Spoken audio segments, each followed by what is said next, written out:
สวัสดีเด้อพ่อพี่น้องและสบายดีเบิดสุขุสุขคนบ่ว่าจะอยู่ในประเทศและต่างประเทศยินดีต้อนรับเข้าสู่ช่องหมอนงมื้อนี้บ่น้องก็มาหาหลานๆน้องๆหาคนเด้อพ่อพี่น้องพอดีมาเมื่อก่อนก็มีของติดใหม่ติดมือมามันนี่ก็คือเก่าให้พี่น้องซื้อขนมข้าวต้มให้น้องเพิ่นบ่น้องก็บ่ได้มา2มื้อเนาะมื้อนี้ก็เลยมาหลังจากที่บ่น้องไปหายายคนนั้นให้พี่น้องเอ้าจังได๋ก็ฝากเป็นกำลังใจให้บ่น้องเด้อให้พี่น้องได้ยินว่าน้องเพิ่นขยันให้พี่น้องดุมันขยันเพียรกลางวันไม่อยู่ให้พี่น้องเพิ่นไปรับจ้างดำนายังเหลือแต่อ้ายผู้หนึงให้พี่น้องน้องๆไปรับจ้างดำนาเบิดเนาะบอกง่ายๆก็คือเพิ่นบ่ได้งอมือขอไผให้พี่น้องเพิ่นรับจ้างดำนานี่แหละลูกหลานที่ขยันแบบนี้เป็นตาสนับสนุนได้ไปพี่น้องหายากบางคนนี่โอ้ยถ้าแต่เนาะเอาบ่เว้าดีกว่าไปพี่น้องจังได๋ก็จังว่ากันเดี๋ยวไปหาน้องๆเพิ่นไปพี่น้องไปบ่าวน้องกะต่อมากับบ่าวบดบ่าวน้องเพจไปพี่น้อง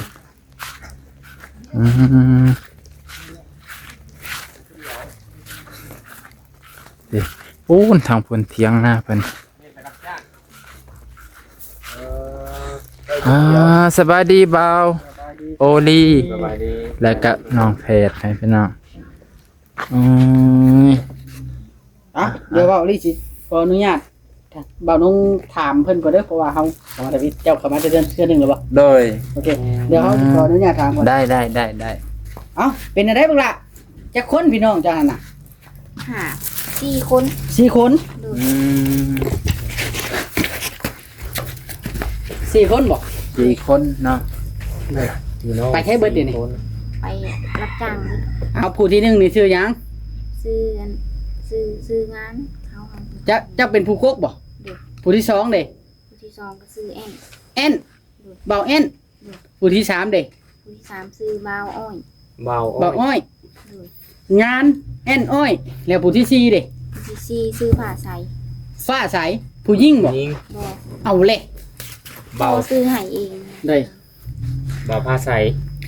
ถือว่าพ่อแม่เจ้านี่ยังเบิดแม่นบ่ยังแต่พ่อไม่พ่อเก่าได้ล่ะพ่อเก่าเสียแล้วแม่เจ้าตอนนี้ได้ไปรับจ้างกับพ่อไม่บ่พ่อไม่เมื่อบ้านไปคนเดียวบ้านใจพ่อไม่เจ้าบัดบ่อยู่นี้มันใกล้ๆนี่เนาะแต่ว่าถ้าเจ้าเกิดอยู่นี้แม่นบ่เกิดอยู่นโพแล้วย้ายขึ้นมาอยู่พี่อยู่นโพคือย้ายพุ่นล่ะย้ายอันมันไม่เท่าพาย้ายขึ้นมาพี่แต่โดนล่ะบ่แต่โดนก็หึงแล้วย้ายมาอยู่ไสจำเฮาบ่ได้ย้ายมาอยู่ไสย้ายมาอยู่นี่นะอยู่นี่บ่เฮือนไผเฮือนหลังเฮือนลุงโอ้ค่อยพอเข้าใจแล้วแม่เจ้าน่ะเป็นน้องเขาเจ้าบ่เจ้าน่ะบ่มีเฮือนโอ้พอเข้าใจแล้วพอต้องแผนเลยเนาะในคร่าวๆหั่นแหละเพราะว่าทางทีมงานก็ถ่ายไปหลายคลิปแล้วเบาลิกำลังมาถ่ายก็เลยทาเบิ่งเด้อแต่เจ้าน่ะพากันนอนในนี้นอนของงัวนี่นะโอ้ได้ต้นแต่บักละปลูกหมู่อะไรพี่น้องพากันนอนจักคนล่ะอยู่นี่นอน2 คนดินเจ้าบ่นอน2 คนบ่ดินน่ะดินป้าบ่แม่นดินเป็นได้คือบ่นอนอยู่เฮือนลุงซะอยู่พุ่นน่ะเต็มบ่อันนั้นเขาอีกอันเวลาเขาเปิดตู้แล้วเฮานอนบ่หลับ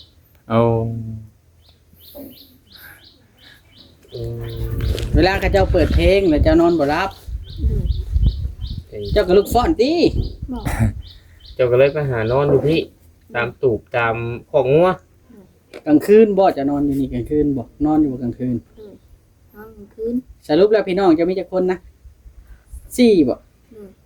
4 คนผู้ชายหมดบ่โอ้ชายเบิดเนาะ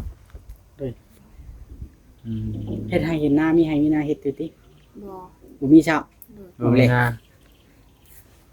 ก็อีตนน้องเพิ่นได้พี่น้องแต่ว่าเฮายังบ่ได้ฮู้เรื่องราวปานใดดอกเพราะว่าเนาะแม่เพิ่นบ่อยู่เนาะโดยเจ้าก็บ่ทันแม่เพิ่นใช่บ่ปะนุบ่ไปมาเมื่อก่อนก็แม่เพิ่นไปหาพ่อใหม่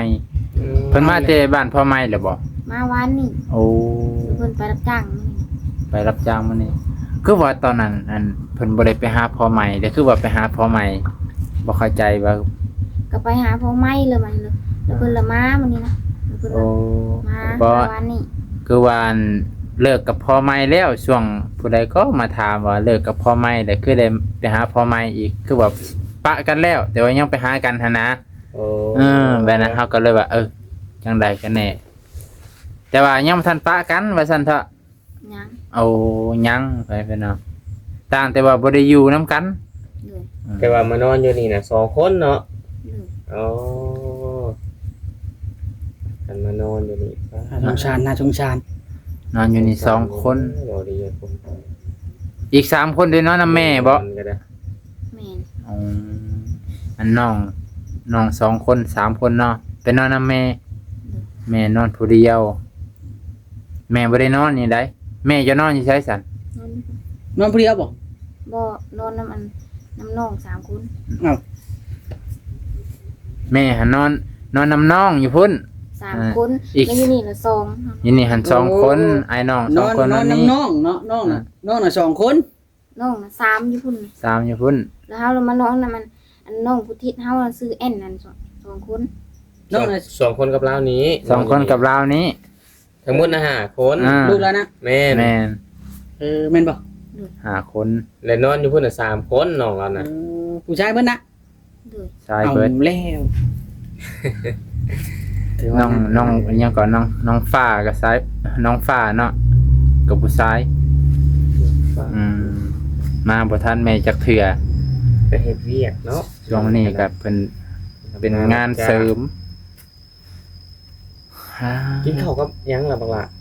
กินต้มมี กินต้มมี เลย โอ้ ว้ายอย่ากินหลายได้ตัวมีเรื่องได้ บ่อันนี้กินแกงใหม่นะ เอาแกงหน่อไม้สับเปลี่ยนอาหารอยู่ซั่นเนาะบ่มีข้าวมีไข่ต้มน้ำเนาะ ข้าวน้ำชามปลามีบอกบ่ล่ะ มีเพิ่นหาเพิ่นเอามาให้ตอนนั้น จักชอบ 2 อันนี้กินบ่เบิดเลยเด้ฮะเนาะ สองศอก ได้กินแตัวาโดนเติบเนาะ หลายโลเติบ แม่นแล้ว นอนในหันก็คือตูบเทียงหลังนั่นบ่ เลย เออนอนในหันพระเจ้าเราขึ้นมานอนนี้ มันบ่มีบนนอนบ่อยู่มาคือขึ้นมานอนนี้ อยู่ไส อยู่ ยูทูบนะ บ่หนูมีหมู่รวมกัน นอนบ่รวมกันบ่วิดกัน อยู่พุ่นแล้วมันบ่มีไผแล้วเฮาล่ะอยากเฮารู้จักอันเวลาเฮานอนแล้วชานยางมาสักเด็ด อืม อยู่หันบ่มีไผผ้า อยู่นี่แหละไฟผ้ามีในตูบนี้พระเจ้าเลยมาสากแบตอยู่นี้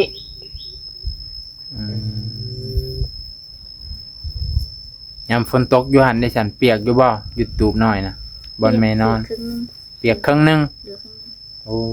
มันหัวหรือมันสาดเข้ามา มันหัว มันหัวโอ้ แล้วนี่คือกันได้นี่ถ้าว่าฝนตกนี่สาดเข้ามานี่แม่นเปียกเบิดเนาะ เปียก เปียก เพราะว่ามันบ่มีผ้าขังเด้อย่างนี้ นอนนี่ก็บ่เคยย่านบ่เคยฟันแบบเห็นผีเห็นหยังอยู่บ่ บ่เฮาบ่เคยขันเลย โอ้ ขันที่ดีเฮาอยากเห็น แน่อยากเห็นผีบ่ จะเห็นพ่อบ่กินฮอดแล้วบ่ ยอด โอ้คิดฮอดอยู่ โดนแล้วบ่ล่ะ พอไปดนแล้วบ่พอเสีย หากก็ฮอดบ่ฮอด6 ปี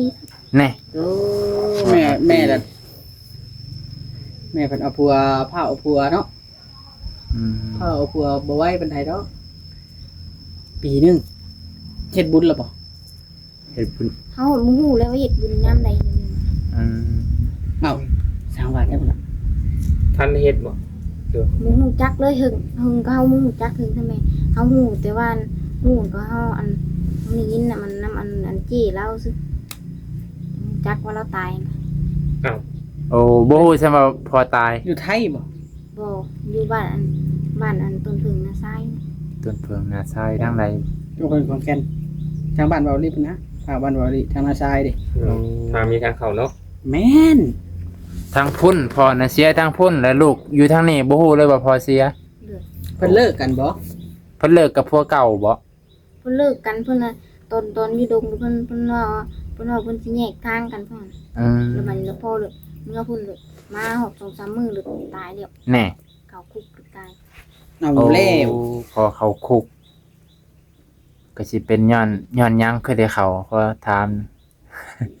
เป็นกระเปิ้นติดยา เอาเพิ่นติดตัวนั่นเนาะเพิ่นบ่จ่ายสดไปเพิ่นน่ะติด ออกมาแล้วเสียเลยตะจนบ่ฮู้ลูกจนบ่ฮู้เลยว่าพ่อเสียชีวิตก็ตาดีตนเนาะเขาก็ยัน นี่แหละพี่น้องเลยเนาะ อืม พ่อแม่ควรเป็นตัวอย่างให้ลูกเนาะ โดยแม่นอยู่เลย พี่น้องไปจนลูกผู้อันนี้พี่น้องเลยผู้ยังอันนั้นอยู่นั่นแหละเบื้องหลัง ตกกำลำบากเนาะ แม่ตกระกรรมลำบากถึงพ่อแม่สีแมนอยู่จากไปกับคือพ่อแหละจากไปกับส่วนลูกนี่ลำบากนะพี่น้องเลยเนาะ โดย แม่ก็พอครึ่งให้ลูกแน่เนาะ แม่น แม่ก็จังว่าได้เพิ่นก็หาผู้ใหม่พอได้ครึ่งลูกไว้น่ะบ่ได้จังได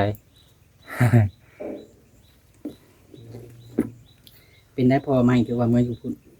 เป็นเมื่อคนนั้นน่ะเพิ่นยังเจ็บอันนั้นแล้วยังเจ็บนั่นคือเก่า เจ็บหยัง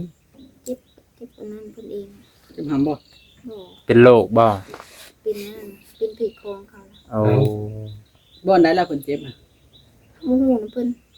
เขาบ่ได้ถามเพิ่นมาเขาว่าสิถามก็ลืม เจ็บกระตนกระโตแบบนี้เนาะ ดู อืม เพิ่นว่าเพิ่น ไปไกลแล้วเราเจ็บมันอันนี่เนาะ อ่า เขาบ่ทันได้พ่อกับผู้ใหญ่นะจ๊ะ โดย เอาก็บ่จักแน่สิสัมภาษณ์ปานใดพี่น้องได้ฟังคร่าวๆกันย้อนความทุกข์ยากขาดเคินแล้วเลยมาอยู่น้ำลุงน้ำป้านี่แหละเนาะ แม่ โด น ย แล้วก็เลยออกมาอยู่นี้เพราะว่าทางเอื้อยเพิ่นก็มีลูกหลาย หลายคน ก็อยู่น้ำกันมันก็คือว่าหั่นแหละข้าวน้ำซ้ำปลากิน เวลาโฮมพาอาหารก็บ่พอกินได้เนาะ โดย เนี่ยอยู่ไปอยู่มัน แม่น น่าจะประมาณนี้ ตอนนี้ก็ใครแน่แล้วทางทีมงานซื้อข้าวมาให้แม่น โด เนาะ ยโด โด ย ยโดย ได้กระสอบกระสอบกินบ่ทันเบิดติเนาะ ยังเฮาบ่ได้แก้ได้ดิ เอาแล้ว ต้องประหยัดอลิสเนาะ เพราะว่าบางทีบางมื้อนะบ่อยากกินข้าวกินแต่มีนะก็เรียกว่า เอา อืม บางมื้อไปรับจ้างก็ไปกินทั้งนาเอา ดู อืม เคยไปอยู่บ่ล่ะรับจ้าง เคยไปจนบ่ได้โทรศัพท์ รับจ้างอยู่ได้โทรศัพท์ ฟ้า เก็บโฮมเนาะ จริงเลย พมเล็กพมน้อย ตอนเฮาโฮมน่ะเฮาบ่ได้ซื้อหยังเลยตอนเฮาโฮม ตั้งใจโฮมอย่างเดียว มีเป้าหมายจะได้โทรศัพท์ แม่มีแต่วันนี้เด้อเจ้าน่ะมันกำลังเด็กน้อยเนาะกำลังหัวเรียวหัวต่อเนาะ โดย อย่าไปกินน้ำกระท่อมเด้อ บ่เฮาบ่ได้กิน อย่ากิน บอกน้องนํ บ่ สิ่ง ปูนั่นน่ะกินอยู่แล้วปูจะบอกอันตัวมันตัดทรงปัดปีนะ บ่กินแล้ววัยรุ่นเขาเนาะเขา น้อง กิ คนที่สองนั่นบ่ เฮาเคยซิมอยู่แต่มันขม เจ้าเรากิน เฮา อย่าไปกินเด้อ ดี อย่าไปคิดอย่าไปลองซุ้มอ้ายนี่ขนาดซุ้มอ้ายใหญ่แล้วซุ้มอ้ายยังบ่อยากเนาะ แม่นสิ่งใดที่มัน บ่ดี บ่ดีบ่ง่ายๆทราบแบบอันนี้ในเฮากะตัดเลย คนซำ บ่ นี้ ต้อง เลย เข้าไปยุ่งต้อง คน เข้าไปใกล้สิ่งที่สังคมห้าม คนซำนี้แหละพอดีสิไปทั้งดีก็ดีสิไปทั้งชั่วก็ชั่วคนซำนี้น่ะ แม่น แม่นแหละ เป็นน้ำกระท่อมเป็นยาเสพติดเป็นสิ่งที่แบบ เรายาปลาปิ้ง แม่ เนาะ น อย่าให้มันเป็นใหญ่เนาะ แม่นอย่าไปใกล้น้องเลยถึงหมู่สิส่วนสิหยังก็อย่าสมมุติว่าหมู่สักส่วนเฮาก็ปฏิเสธไปโลดบ่ต้องย่านเสียน้ำใจดอก แม่นแล้ว สิ่งที่มันบ่ดี เดี๋ยวซุ้มอ้ายจัดการเองน่าสิจัดการคนที่มักกินนี่เนาะ โดย จัดการบ่ได้ดอกเราต้องเจ้าหน้าที่เพิ่นดูแล เอา สิ่งที่บ่ดีเนาะ ช่วยเป็นหูเป็นตาเด้ โดย เป็นพลเมืองที่ดีบ่ เนาะน้อง โดยกะบอกซ้ำบอกได้นั่นแหละคนที่เฮาใกล้ชิดเฮาก็อยากบอกนั่นแหละอยากให้เพิ่นเป็นคนดีก็มันที่แนะนำสั่งสอนบอกนะบ่มีใครได้สิมาบอกแบบนี้เนาะ ถุงนึงก็ได้กินถุงนึงเนาะเว้ย เด้อ เอาไอ้ชื่อขนมมาชงถุงนึงปันกันคนละถุงสบาย เด้อบ่น้องก็บ่น้องก็ฝากให้กันบ่แม่นฝากให้เลยตัวนี้เจะของกินแล้วบ่ให้เพิ่นซะขนมเด้อจงให้น้องน้ำจงให้น้องจงให้น้ำเพิ่นมาแต่ดำหน้าเมื่อยๆก็ เฮา ว่า เขากินอยู่เบิดซ้ำ ปันอ้ายปันน้องแล้วกินเนาะปันแม่พ่อเนาะ กันแม่น้ำเมื่อนั้นฝากเงินให้แม่อยู่บ่ เอาให้เฮาเก็บไว้กิน เด้อดีดีอยู่สัน คนอ้ายขึ้นไปซื้อกินเนาะเนาะนี่แต่ว่าตั้งใจเป็นคนดีเบิ่งแยงเจ้าเป็นก๊กแม่นบ่ แม่น เป็นก๊กต้องนำพาน้องนุ่งเฮ็ดแต่แนวมันดีเนาะ โดย เป็นตัวอย่างให้น้องให้น้อง เฮาเป็นก๊กเด้ มันต้องเข้มแข็ง เข้มแข็งแล้วพอบ่อยู่เด้เฮาต้องเป็นผู้ใหญ่ให้น้องๆพึ่งพาอาศัยได้ แม่น โดยถึก อย่างน้อยก็ให้เป็นผู้ใหญ่เอาหั่นแหละ แม่น เฮ็ดได้ซะ โดย เกิดมาในโลกเลยเด้กันสิท้อถอยบ่ได้ บ่ได้ถึงเจ้าสิน้อยก็อย่าคำบอกคำจาบางเทื่อบางทีมันอาจสิเข้มแข็งว่าซั่นซะเนาะก็อาจสิเป็นเสาหลักให้น้องนุ่งพึ่งพาได้ โดย ให้แม่พึ่งพา ให้แม่พึ่งพาอาศัยเจ้าได้ เด้อหลาเด้อเนาะพ่อน้องแพทย์ แม่น งัวเจ้าบ่กินนี่ บ่ว่าป้า บอกว่าม านอนนั่นนี่ได้กลางคืนกันเนาะ ดู น้ำได้อาบอยู่ใช่ อาบน้ำสร้าง เป็นน้ำสร้าง เจ้าอยู่แต่ยามแรงพอกระตูบนี่ เขาเข้าหาก็มาอยู่วางอันตูนแรงปีกายนี่ โอ้อยู่กระตูบนี่บ่ ดู โอ้โอ้โอ้ แสดงว่าอยู่ตลอดเนาะบ่ได้ไปทางไหน ต้นเขาไปกะ ไปแล้วก็มาพักอยู่นี่นะความหมายนะแม่นบ่ ดู อันนี้ อึ้งเลยบ่พ่อแพทย์น่ะ อืม อึ้งไปได้ล่ะ เป็นเรามานอนในนี่แล้ว มันก็งัว ของงัวได้นี่บ่หรือไง เฮ้ยจังเฮ็ดแท้ โอ้อันนี้เนี่ยตอนนั้นน่ะมันเป็นหุ้งเลื่อยแต่บัดนี้เป็นอันนี้เป็นน้อง ก็เลยกลายเป็นของงัว งัวซะว่าคอกงัวแล้วมันง่ายเลยอะ แม่น เพราะไอ้เห็นงัวนอน2โตทีนี่ งัวเพิ่นก็ปล่อยไว้นี่เพิ่นเห็นหัวฉะนั้นเพิ่นก็กั้นมวยออก โดย อืม น่าสงสารแต่ว่าเฮายังบ่ได้เห็นพ่อเห็นแม่เห็นน้องนุ่งแล้วครบเด้ แม่น ถ้าเห็นน้องเห็นนุ่งแล้วครบเฮาจังสิถ่ายแบบละเอียดเนาะ โดย แม่นแม่น อันนี้เห็นแต่ผู้เดียวนี่คือเห็นแต่ผู้เดียว FC ก็ว่ามีผู้เดียว เนาะ นะ แม่น อืม เป็นได้ล่ะชีวิต คิดว่าลำบากบ่ ลำบาก ลำบาก มีบ่ไปว่า แม่พาแบบบ่มีข้าวมีน้ำพากันอดข้าว มีตอนอยู่ในพ่อเก่านะ มี ดู โอ้ เขาอุดจนมา จะอดข้าว อันแม่อันเพิ่นมีข่าวเลยเดี๋ยวอุดข่าวแล้วจนมาเฮาติดอันแล้วก็อุดอันบ่อยากกินข้าวถึงสมัยก็ยาเฮาเบียร์ โอ้เจ้าน่ะอดข้าวจนลืม อ่า ได้ละบ่อยากข้าวเลย เป็นโรคกระเพาะ จะอดหลาย ระวังเด้ออย่าอดได้บัด มีเนาะ อืม น้องๆก็คือสิให้แล้วหิวข้าวเนาะ ตอนนั้นน่ะยังทันได้มีสองน้องอันผู้ที่ห้าน่ะ โอ้ มีแต่4คน มี4คน แล้ววันเมื่อบ้านพ่อแล้วมีลำไปดุงอีกรอบสองไปดุงอีกรอบสองแล้วมันนี่มาเพิ่นเมื่อบ้านแล้วเพิ่นปะกันมาพี่มัน อืม อึ้งเลยอึ้งบนอดข้าวจนบ่อยากนี่นะ โดยจนลื่งแล้วเนาะปกติกินข้าวเช้า 7-8 โมงอันนี้คือสิอดจนฮอด11-12 โมงจะกินข้าวเช้าไปจัก แม่น่ะเพิ่นบ่ได้เฮาน่ะได้12 โมง โอ้แม่น่ะอดบ่ได้แต่ว่าเจ้าน่ะอดได้อยู่โอ้ย้อนบ่มีนั่นแหละเพิ่นจังอดได้เลยนะอ่าเด้อ อึ้งเลยว่าเดี๋ยวพากันอึ้งบ่ โดยอึ้งถึง เลยน้องเอ้ยนี่แหละชีวิตของคนที่ว่าครอบครัวที่ว่าทุกข์ยากลำบากพี่น้องเอ้ยสุดๆก็คือ จนบ่มียอดข้าวน้ำจำปาสิกินพุ่นล่ะพี่น้องเอ้ยเนาะจนได้อดความบ่มีและบางคนก็ทุกข์สำใดสำหนึ่งยังมีข้าวน้ำกินก็ขอให้สู้ๆมีกำลังใจสู้ขนาดผู้บ่มีอหลีเพิ่นก็ยังสู้เนาะบ่ โด มี ย เอาถือว่าชุมอ้ายมาสัมภาษณ์เบิ่งคร่าวๆฮู้จักเรื่องราวมันแล้วเนาะก็คือน้องเพิ่นนี่สาเหตุที่มานอนคอกงัวนี่ย้อนว่าอยู่หันก็หลายคนแล้ว ในกระตูบแม่น่ะและอีกอย่างอยู่นี่มันยังว่ามีไผผ้าแน่น้องเพิ่นน่ะไปรับจ้างหาเงินพอได้ซื้อโทรศัพท์เครื่องนึงอันนี้ก็บ่ได้แม่นเงินขอผู้นั้นผู้นี้ได้ อืม เงินรับจ้างได้นี่เนาะแม่นบอกหลัก เขารับจ้างเองจัวได้เงิน2ล้านหรือเขาซื้อโทรศัพท์ล้านทุกไรแม่400,000 ให้แม่นำ เจ้าจักปีบักล่ะตอน เอา14 ปี 14 ปี โอ้ยกัน 14 ปี ข่อยนี่14 ปีจังนี้ข่อยเริ่มหันทอรถออกเด้ ไปขี่รถดังเลยนี่ เรายังฮู้จักรับจ้าง เลย ข่อยบ่ได้ฮู้จักเด้ตะกี้ ข่อยก็ยังคือกันแหล้ว เว้าตั้งแต่สมัยเฮาเป็นเด็กน้อยบ่จักทีบนะ 13-14 ปีตะกี้ยังบ่ได้เป็น พอดีโหดบ่ ยังบ่จักความซ้ำ เจ้าหน้าที่แล้วแหละ ซาวเด้อนะ ถือว่าโอเคเด้อเวลาเด้อชุมอ้ายสิได้จบคลิปก่อนบัดนี้นะ เลย ไว้มื้อหน้าเพิ่นว่าชุมอ้ายสิมายาม มื้อหน้ามื้อในเนาะ บ่พ่อแม่เจ้าก็บ่เป็นหยังพ่อเจ้าก็ได้มีแต่ว่าตั้งใจนั่นน่ะมันบ่แพ้ความดีเด้อหยังบ่แพ้ความเฮาตั้งใจดอกทุกข์ยากปากมองซำใดก็คันเฮาบ่เฮ็ดความชั่วบ่รักบ่เล่มเนาะ โดย ให้ไหวอยากได้ให้ขอ โดย มันสิดีแก่เฮาเอง โดยถือ เอาโอเคบักละบัดนี้สบายดีบักละ สบายดี เอ้ยเอาโอเคเด้อน้องเด้อสบายดี ให้ เด้อ พี่น้อง ทุกคน จบเพียงเท่านี้ก่อนเด้อบาด คนเด้อพี่น้อง มาเยี่ยมยามถามข่าวน้องงานน้องแอนสื่อผู้หนึ่ง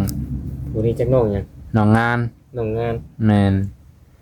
น้องๆเพิ่นไปรับจ้าง เรียนชื่อแล้วได้บ่ อ่ะให้พี่น้องเอ้ยจบเพียงเท่านี้ก่อน